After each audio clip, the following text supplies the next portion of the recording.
Hello, everyone. Welcome to another episode of The Man Tracks. I am your favorite host, or one of your favorite hosts, Sarah Mantrack. I think it's okay to own it. Just go ahead and own it. And I'm that other host, JJ Mantrack. And we have just an amazing show ahead of us. I'm very excited. All right, are you ready to approach the news desk? I am. All right, bring it on. All right. Oh, I get to go first this time. Okay. So this first story is kind of goofy. Well, they all are. Let's be real. This is what we do. All right. So you're familiar with the Oscar Meyer Weiner mobile, yes. correct? Yeah. Please tell me you've seen it in person. I don't think I ever have. Oh, really? Okay. Maybe. I saw it at the like Henry Ford Museum as a child when we went down there to Detroit, or to see. I've been to that museum, so I think maybe I have seen it. Yeah, I saw it there. That's where I saw it as a kid. Nice. But so apparently, recently, Oscar Meyer Wienermobile fell victim to a catalytic converter theft. So it was left in a parking lot. Catalytic converter was stolen. It was unable to run. So PETA, PETA. Yes. Offers to pay and replace their stolen catalytic converter if they will become a vegan mobile. PETA absolutely stole the catalytic converter. They say that the Oscar Meyer Wienermobile should become a not dog mobile. No. To promote vegan hot dogs. That's you understand that it's a mobile. It's like telling the Little Caesars guy you're not allowed to do pizza anymore. Come on, that's the whole this idea. Point of it existing. I just read that and I was like, wait, are you for real? So they sent a letter. PETA sent a letter and said you should become our slogan or whatever, not slogan. You should become our little, you know what I'm saying, to promote plant-based hot dogs, since there's such a growing market for it, and it's projected to be a 1.99 billion market by 2032. Those projections are mistaken. They're sort of mistaken. Now, I know not everybody likes your traditional hot dogs, okay? But beef hot dogs, like really good beef hot dogs, I would choose that any day. I mean, of course, there's a lot of money in the plant-based food industry. It costs a lot of money to make food in a lab. No, and I don't believe those projections at all. I think there is a market for it. Some people care about it a lot. But, we did that whole episode on that cultivated meat thing. That's going to take off. I don't think the plant-based meat is going to survive. But Oscar... they're trying to cite potential health risks associated with eating hot dogs. The WHO, World Health Organization, did a study, and it said that eating processed meat has the same cancer risk as smoking tobacco. You're talking to people who make hot dogs. Also, nobody cares. They're still going to eat their hot dog. Hot dogs are full of the miscellaneous bits, if people don't even care about smoking tobacco, people certainly don't care about comparing the smoking of tobacco to eating a hot dog. No, but good job trying to equate it with being immoral, people. They do. They really do try to make it like a moral case. I've seen that.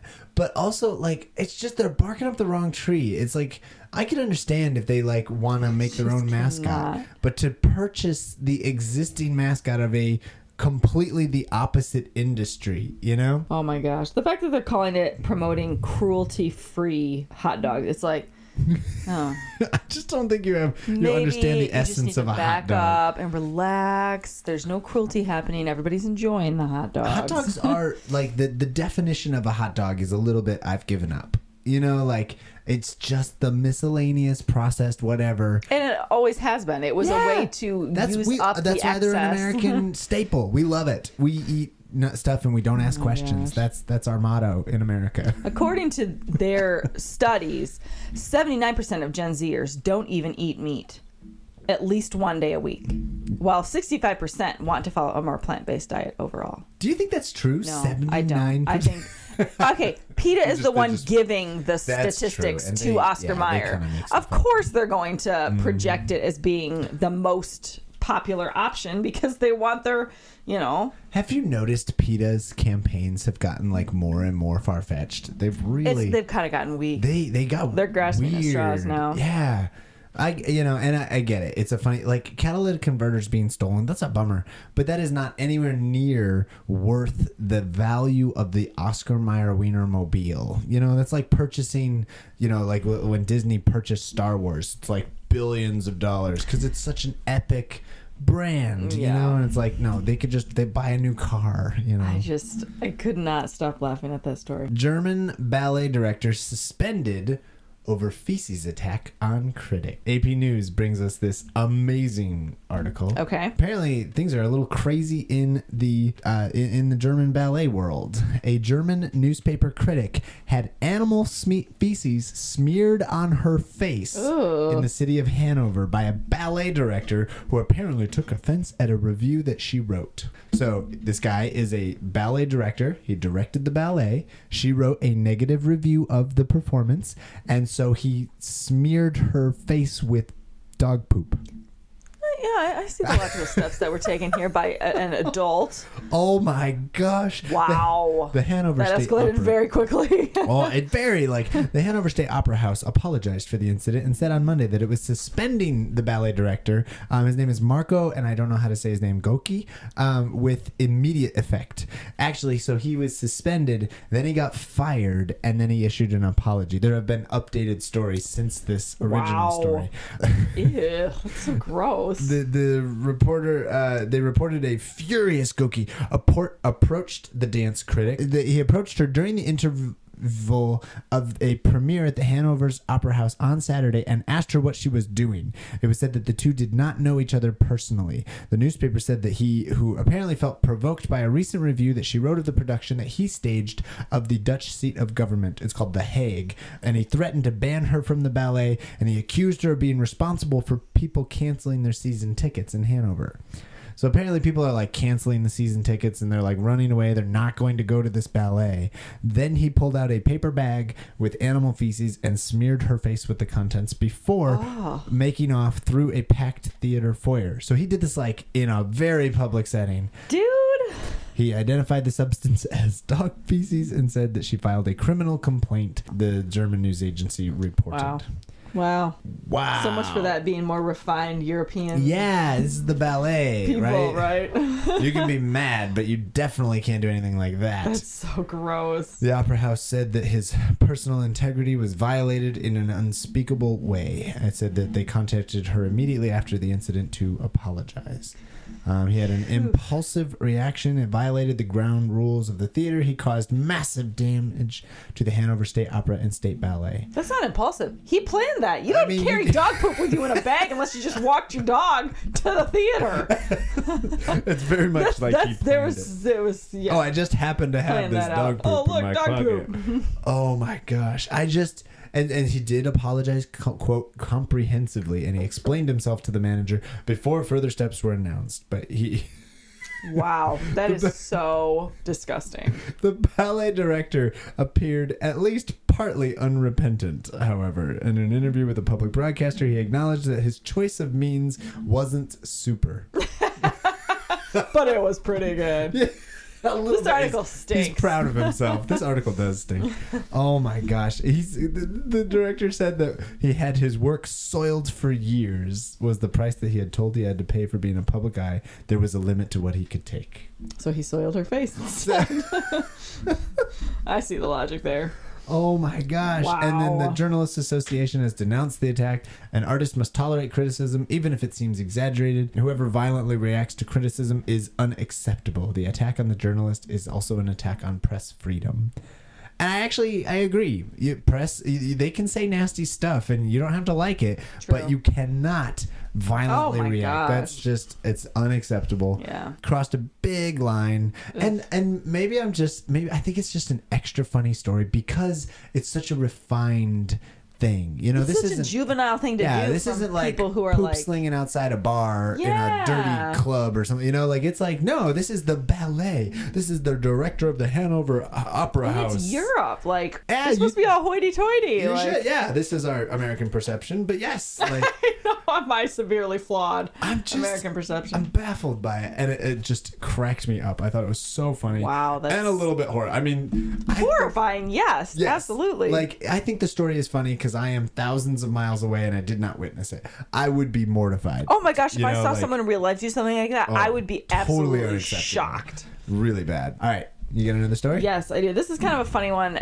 It's actually America's oddest laws include rules against dressing as nuns, eating frogs, and more. So they take a look at different laws in different states. Did you read this? No. These kind of articles have existed forever, and I always think they're fun. They're so quirky. Let me see if I can find a couple of them. So in Alabama, you can actually get in trouble if you pretend to dress as a member of clergy if you are not a member of clergy. Yeah, you can. So there's a criminal code. If the law is broken, the person is guilty of a misdemeanor. What if you are a clergy, but you don't dress as a clergy? Oh, I don't know if there's anything like that.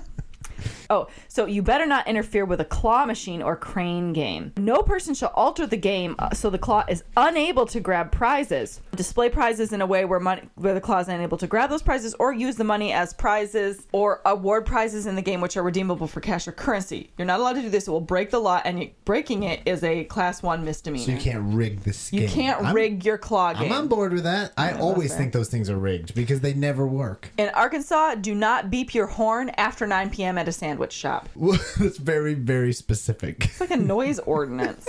But a sandwich shop. Why? At a sandwich shop. Only It's the oddly sandwich shop. specific. Yeah. In California, this one's really good. In California, you can't eat frogs that die in frog jumping competitions. So there are frog jumping competitions that are deadly to the frogs, and if it dies, it has to be given the proper burial it deserves. Should one of the poor creatures pass on or be killed during the competition, however, it must be destroyed as soon as possible and may not be eaten or otherwise used for any purpose. This sounds like a weird religious law. It does, actually. That's exactly like, is it in the book of Leviticus or something? I'm pretty sure it's not. In Colorado, you may not use upholstered furniture outside. So no couches or anything that's not specifically manufactured for outdoor use. This is my favorite. This is amazing. Don't sell silly string to a minor in Connecticut. Silly string, just like this. Yeah. So only adults, not so silly string. In Delaware, you can't whisper or use profane language in a place of worship. Why can't you whisper? Yeah. Everybody whispers in church. I thought that was the more respect. No, you have to be loud. In Florida, you can't feed the alligators. That one actually makes legitimate sense. I would like that law to continue to exist.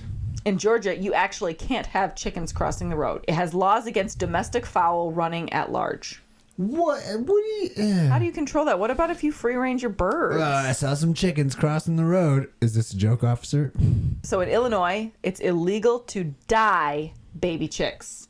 You know, some people will use we dye did that on in school. Yeah, it's illegal. Why? It says it is against law to sell, offer to sell, trade, or display living baby chicks, ducklings, goslings, or fowl or rabbits which have been dyed, colored, or otherwise treated so as to impart them an artificial color. I could see it as like an animal cruelty thing. They also should not be given away as prizes. In Indiana, it's illegal to catch a fish with your bare hands. What? No, wait. There's a word for that. What was the word? It was something really funny. Do you remember that from that story? Yes. Splooting? Is that what it was? No, splooting was the animals laying on the ground funny ways. That's right. Oh my gosh. Noodling. Noodling. Yes. No noodling in Indiana. Which sounds they're not having very any of that. different. In Iowa, you cannot pass off fake butter as real butter. I stand behind this law. I fully think that it's not butter. Don't lie. You're Imitation under butter arrest. cannot be advertised under the words butter, creamery, or dairy. That's fantastic. Well, and you said Iowa, not Wisconsin? Sounds Iowa. like a Wisconsin law. Oh no, Iowa is big on also. dairy up I mean, there. they also have a lot of cornfields. So The stereotypes still Kansas, you may not use playgrounds if you're over the age of 14. apply. What? Well, that's no fun. Not for you. You're over the age of 14. I know. What a party pooper. That's not This one is good. In Kentucky, you must not use reptiles in religious services. Don't bring your pet iguana to church. Okay, you know that whole snake handling thing. That's why they That's put that true. in there. That's why they Any put it person in who displays, handles, or uses any kind of reptile in connection with any religious service or gathering shall be fined not less than $50 nor more than $100. Okay, so I do think that law, like, I think services that use, like, snake handling stuff is ridiculous. However, I actually doubt that law would hold up because freedom of religion... Well, and it says this has been in effect since 1942. I bet it doesn't pass. If they challenged it, it would not hold up in the Supreme Court. The First Amendment, you know? In Massachusetts, you have to be careful how you play the national anthem. Whoever sings or plays the Star Spangled Banner on an instrument in a public space other than as a whole and separate composition or number will be fined. Whoa. So you can't like mess with it. You can't. Yeah, it like, has to be do a remix. Right. In Michigan, there shall be no drunkenness on trains. That's valid. I'm cool with that. Also don't want. Is that what happened in Ohio? In Minnesota, you can't be charged with drunkenness. You cannot be charged with it? It is noted in Section 340A.902 that no person may be charged with or convicted of the offense of drunkenness or public drunkenness. What? That seems mistaken. Yeah, that's backwards. Yeah. And in Missouri, you can't sell cars on Sundays. That's old. You know, there's a lot of laws that are like, you can't do this on Sunday. You can't sell liquor, can't sell tobacco. Yeah, that's the end of the article. I was like, this is hilarious / so quirky weird. But a UK thief admits to stealing thousands of Cadbury cream Easter eggs. I heard about this article and I did not read it, so tell me the story. Said that Joby Poole, age 32, used a stolen semi-truck to tow away a trailer loaded with more than $38,000 worth of Cadbury cream eggs and other chocolate. Who's keeping track of how much money the Cadbury eggs are worth? It's probably a whole shipment. I think he just stole the semi-truck. Like, that's what it sounds like. What are you going to do with all those Cadbury eggs? I don't know. I mean, I like them, but I don't want... The chocolate Cadbury eggs, like the cream-filled ones? But nobody eats like the more cream-filled than, ones. I like them. the caramel-filled ones. Oh, I like the cream ones. Those are good. A man who prosecutors said broke into a UK industrial park to steal almost 200,000 chocolate Easter eggs has pleaded guilty to theft and criminal damage. Criminal? Wow. He used a metal grinder to break through the gate in an industrial park in Telford, Central England on Saturday, then used a stolen semi-truck to tow away a trailer loaded with Cadbury cream eggs and other chocolate goods worth more than $38,000. Dude, you really gotta want those Cadbury eggs bad. West Mercer police tweeted on Monday that shortly after the break-in, officers stopped a vehicle presumably purporting to be the Easter Bunny on the highway and arrested the man on suspicion of theft. They were like, you stole this, didn't you? You don't look like the Easter Bunny. He walked towards the police with his hands up. He was arrested with the load and the load was uncovered. He had planned the theft and then he had previous convictions of handling stolen goods. He entered a guilty plea of theft of the trailer, theft of the contents, criminal damage to the chain lock. He's expected to be sentenced last month.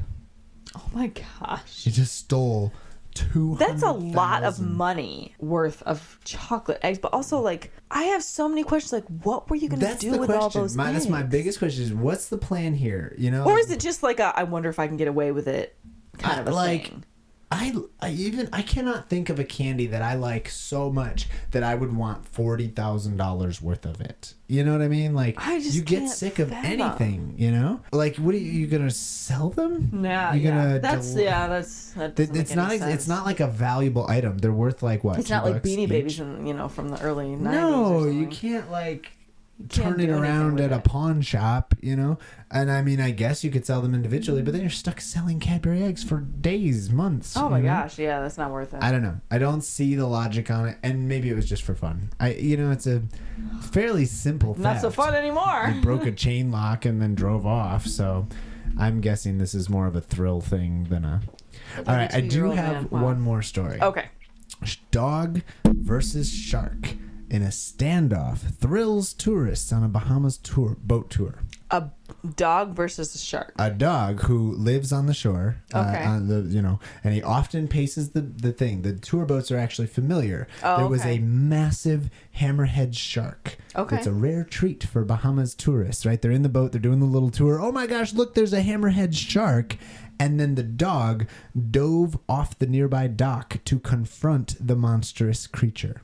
Oh my gosh. The dog went after the giant hammerhead shark that was swimming around. Are hammerheads usually aggressive sharks? I kind of don't think so because the dog succeeded. Oh. He won the fight. He said, get out of here, and the shark swam away. Now, when you say giant, do they give like the Yeah. So let's see what they've got. 32 travelers on a 4-hour excursion. They can be heard on the video shouting and pleading with the dog to turn back in a video that's circulating social media. The dog ignored them and paddled after the 12-foot shark. Oh my gosh, that's large. Yeah, big old 12-foot shark versus a dog. Even a big dog is not going to, which thrashed as the two animals circled each other in transparent turquoise waters near a private island in the southern Bahamas. Whoa. Then the shark swam away slowly, much to the delight and surprise of the crowd. Wow. A dog. What kind of dog was it? Does it say? Like, this would be most impressive if it was like a Yorkie or something. But I'm sure that it's not. Black and tan dog. Doesn't say. Company reservations manager Rebecca Lightburn told the Associated Press on Friday that the black and tan dog always ran along the shore and greeted boats that passed. So they like know this. So that's a familiar dog. Yeah, he lives in that house or whatever, and he always runs back when he sees the boats. But this was the first time they'd ever seen him dive into the water. I wonder what it was that made him decide to like go protecting after his house or playing with a really big fish. It's so quirky. I think personally, I would imagine like if I to make that's a what meal, I was thinking. Like I could easily see the shark just being like, dude, this thing's annoying me, and just bite its foot and swim away, and the dog's done. Hammerhead sharks must be just very, very different than just chill. Yeah. As the shark swam away from the pier, the medium-sized dog scrambled back onto the rocks and loped away, earning applause from the tourists. Oh my god, is there a video? Yes, I have to watch this video. The boat then headed into a popular area where tourists jump into the water. With the renowned Bahamian swimming pigs, whatever that is. Okay. Yeah. I just thought that was such a fun story. It's like a dog versus so shark. Obscure. Amazing. All right, you ready for Sponsor Your Life? I am, yes.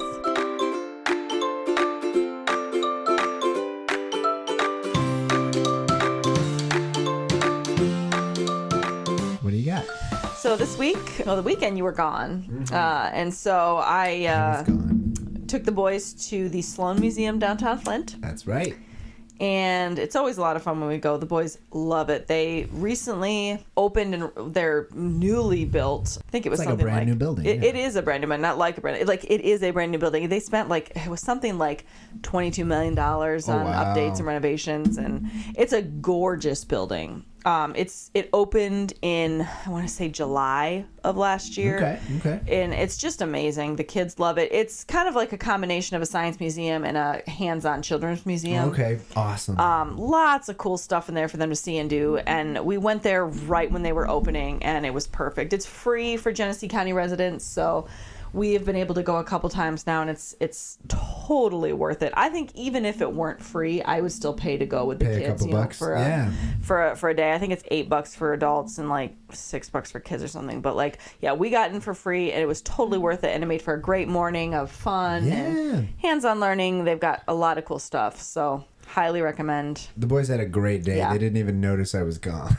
No, I know. Several times throughout the day, both Liam and Amos were like, this is the best day ever. I mean, I miss Dad, but this is the greatest day. And it was so much fun. So, yeah, we had a good time. I had a good time. Yeah, it was good. How about you? Okay, so I'm going to go super general. So I went on this trip. Mm-hmm. I drove. I was gone for 2 days, and I came back, and I was so the first day we drove down. It's about 4.5-5 hour drive. And I didn't have coffee beforehand, and I assumed that they would have coffee when I got there, and they didn't. And so I did like a 3-hour meeting after a 5-hour car drive with no coffee. And my sponsor in my life is just a good cup of coffee. I missed it a lot, and I probably drink too much coffee. I probably should scale that back.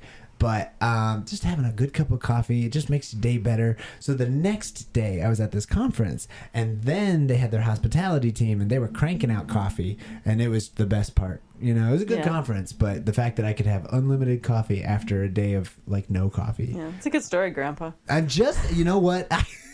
I just was cranking without my coffee. So no, truly, I had I just enjoyed. I was very pumped up about the hospitality team and a good cup of coffee, and that is such a big deal.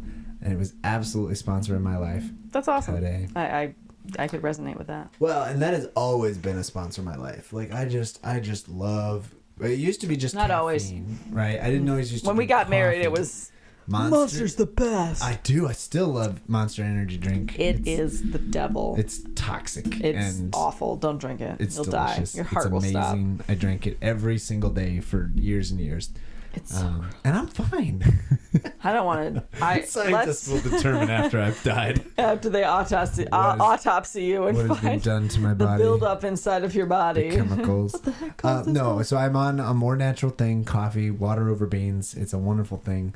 And I enjoy it quite a bit. So, Here. Sponsor my life today. So our podcast, and one of the things I love about this podcast is that we have very intentionally never talked about like important or breaking news or trending news or even like just the big thing that everyone's talking about. Like we rarely bring up that stuff because this place is an intentional place of this is where we take a break and we just have fun and we tell goofy stories. Like we never touch on the big things, but I thought it would be fun to do an episode or like a little bit where we it's called dumpster diving because the media out there is just a big old dumpster fire of stuff. And so what I'm going to do is I'm going to rattle through the top 10 or 12 news stories that are like the biggest news stories right now. Okay. And you have 30 seconds to comment. Like we're not going to get into them. We're not going to talk about them a lot. We're just going to do 30 seconds to just sort of dip our toes in, remind ourselves of why this podcast is so lighthearted. Intentionally, we're here to take a break. We're here to have fun. So we're not going to worry about these things, but just a little window of what's out there. So I'm just going to throw out topics. Go for it. And you can give me 30 seconds, okay? All right, let's talk about the Grammys and Sam Smith's performance. If you don't know, he performed with, I can't remember her name, but there was another person, and they did a song called Unholy, and he was dressed like a devil or in a cage or something like that. So 30 seconds on the Grammys. How do you feel about that? Satan. No, I heard a couple different takes on this, and I didn't even want to watch anything related to it.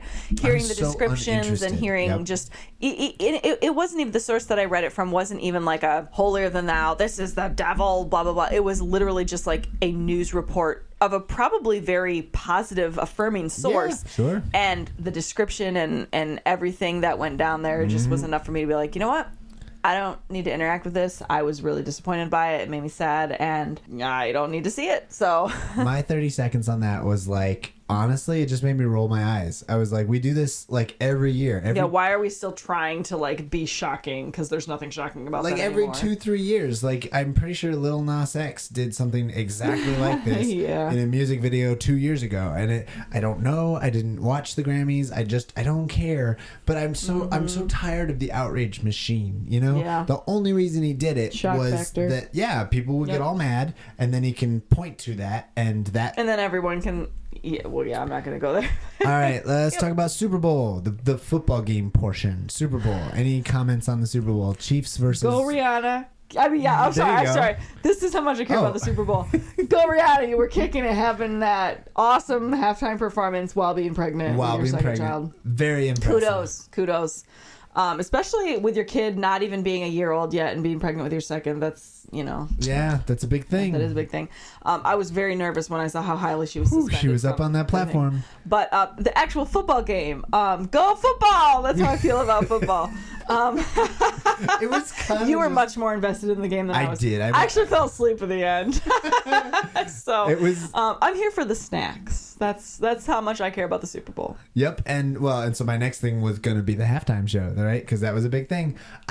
I don't know. There were definitely some of the dance moves that I was like, I'm glad the kids are sleeping. Way over sexualized and whatnot. It was very. People talked about how it was sort of low energy, and I was like, I don't know. For being X amount of months pregnant, maybe it's because last year it was like so.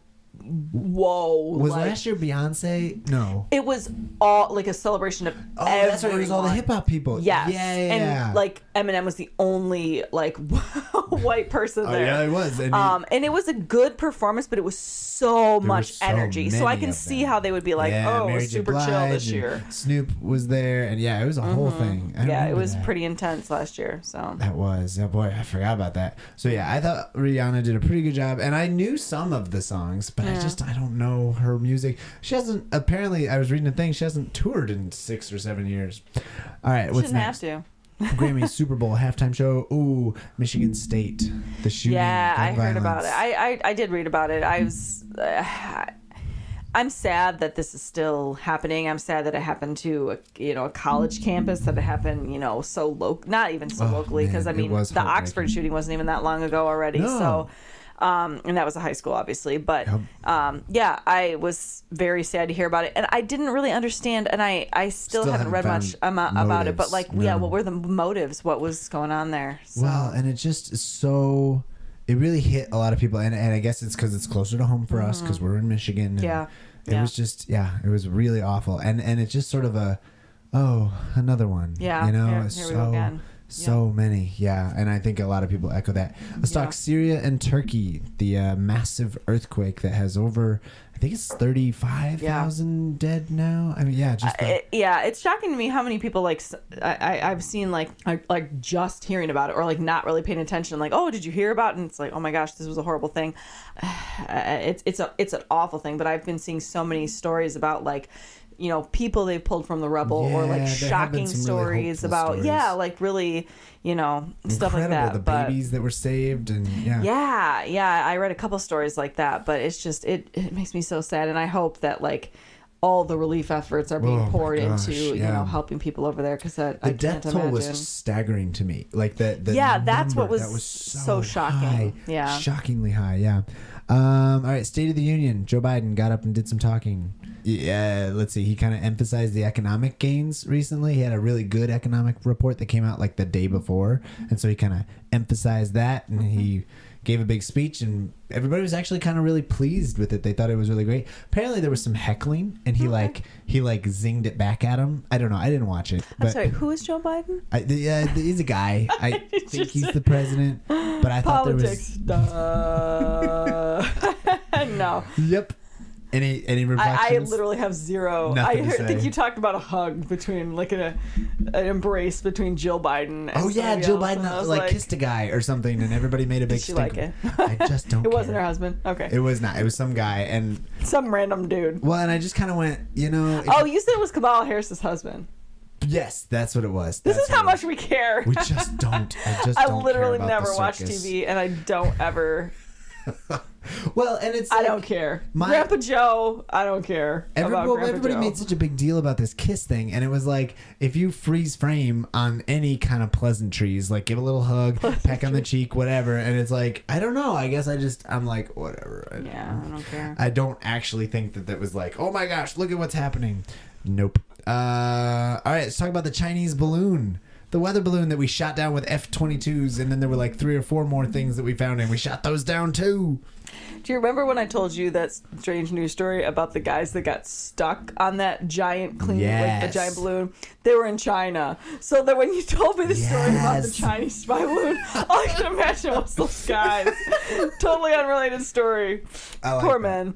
But that's a weird thing. And then you said that this isn't the first time that's happened, that they've been sending balloons or whatever. Yeah, apparently it's like a thing. Super bizarre, super weird. But I wouldn't know what to think if I saw something like that. I'd be like, what the heck is that? Apparently it was 4 school bus lengths wide. That's huge. To give you a sense of how big it was. Because people were like, why don't you shoot it down? It's like, because shooting it with a gun's not enough. You have to hit it with something huge, because a bullet hole is not enough to make it come down. That's like the size of the big alien in Nope. Like that giant thing. Well, spoiler. I'm sorry. I'm sorry. No, it is, though. If you've seen the movie Nope. Yeah, there's a big giant alien pretending to be a cloud. But that's so weird. 4 school buses? I did not know that was how big they were. I just assumed it was like the size like one of those like weather balloon things. No, and that's kind of the picture people got. But then, that stat has been thrown around. Because one of the big questions was, why did we have to shoot it down with an F-22 and a missile? Like, that just felt like overkill. Yeah, actually, I didn't know that. Yeah, it's because it's absolutely massive. And apparently, the height that it flies at. I'm just imagining if that thing like fell onto something. Like, that's huge. Yeah, that would cover our house. Mm-hmm, and that's why they had to shoot it down over the water or whatever. Yep. Yeah. This is fun. Dumpster diving. All right, let's talk Asbury Revival. Yeah. That's all I have to say. I think it's cool. I've seen some interesting. First of all, just my big take on it is, why does everyone have to be so skeptical? Like, why is everyone? Goodness. I really don't understand the skepticism. Like, what's going on is I feel clearly the leading of the Holy Spirit. I don't understand why everyone's getting so skeptical. But I say, like, that's awesome. Keep going, and this is amazing to see. See, and I'm very okay with a healthy level of skepticism. It's like, go see for yourself, or listen to yeah, but I don't think we need to start like trashing it, being like, that's not real. It's like, you know what? You don't know, though. The social media portrayal, what people are talking about, you're not there, so I feel like you don't get to have an opinion about it. Well, and one thing that I keep hearing reports of is how humble it is. Yeah. Like, it's very chill. They're not trying to be this big thing, and they really don't care. It's not what a mega people... church performance. No, it's a bunch of students, led, and it's like quiet, and it's prayer, and it's not emotionalistic, or that's not a word. What am I trying to say? Emotionalistic. It's not emotionally led. No, it's not frenzied and frantically, Yes. driven by emotion. It's like no, people are there and they're quietly praying and confessing and they're just crying out to God in really beautiful ways. It's not impressive. Like people are coming back and they're like, yeah, it's just this quiet thing, and you just feel God's presence, and it's incredible, and you really can't describe that. You just have to go and witness it, and that's what everybody keeps saying. It's like, if you want to doubt it, that's totally cool. Yeah. I can't really prove it to you. Right. It's kind of a taste and see kind of a thing. I could talk about the Asbury Revival a lot. I've been so into it, and I've enjoyed the stories. It is, it's really interesting to see. I'm all about it. This Asbury Revival is just, I love it. Awesome. So, all right, my last story in our dumpster dive into the real world of real stories is Jimmy Carter just put into hospice care. Oh, really? I wonder. Yeah. Okay, so confession. Someone asked for prayers for Jimmy Carter in church this morning, and I thought it was someone that they knew who was actually named Jimmy Carter. And I'm like, oh, that's funny. I didn't realize it was like the president, Jimmy Carter. I think he's like 97 years old or 98 or something. Oh, absolutely. Yeah, and he's entered into hospice care, and people are praying for him. And who knows? I mean, hospice can mean a few hours, or it can mean, it's a true. couple months. There's a spectrum there. Yeah. Oh, I didn't know that. Yeah, so Jimmy Carter. So that is the world of like chaos and trending news and all that stuff that like all the big podcasts talk about, and we just don't do that. We don't even graze that surface. We kind of don't, stay. because this is the place you go to get away from. And I love that about this podcast. We're not trying to be trendy and hip. We literally. We should poll our listeners. Like, what? Just jump out here. What do you want us to talk about? Like, what would you be really interested to hear us talk about? And then we will throw it away and continue to tell dumb stories. Like, we're not here to do the big thing. Yeah, it's true. I feel like anytime I start talking about like what's happening in like popular culture or religious culture or anything, I just often makes me sad or frustrated or Well, and I mean, I've had people ask me like, so what are you doing with this podcast? Like they've asked like, are you gonna make it a ministry? Like, I don't have an axe to grind at this point, and I don't want it to be that way. Me neither. This is really, there are better minds that are taking care of the serious stuff, that are cutting edge. So we can be the goofballs. We can be weirdos who, are providing absolutely no value to anyone's life except for, hey, have fun with us on, Friday. That, I think you are underestimating the value of being goofy and providing a comedy relief podcast. I think it's a good thing. Okay. I'll lean into that then. All right, so we've been warmed by the dumpster fire. So thanks so much, everybody, for tuning into our goofy little podcast. We hope it adds value to your life. If you want, cutting edge, brilliant, deep theology, there are other wonderful podcasts for that. But we are hoping and thankful that you took a break and tuned in to goof off with us for a little half hour here. If you want to support our podcast, you can head over. We have a GoFundMe. We're trying to buy some new supplies and get better microphones and all that jazz. And then, of course, give us a shout out. 5 stars on Spotify or on Apple. You can actually leave a written review. If you leave a written review, we will read it on the podcast because we love to support people who support us. Thanks so much to Music Town for our use of our theme song. And do you want to send us out with a mom joke of the week? Yes. So how do you deal with a fear of speed bumps? Drive slow. You slowly get over it. I liked that one. Good job. All right, everyone. Take care. See you next week.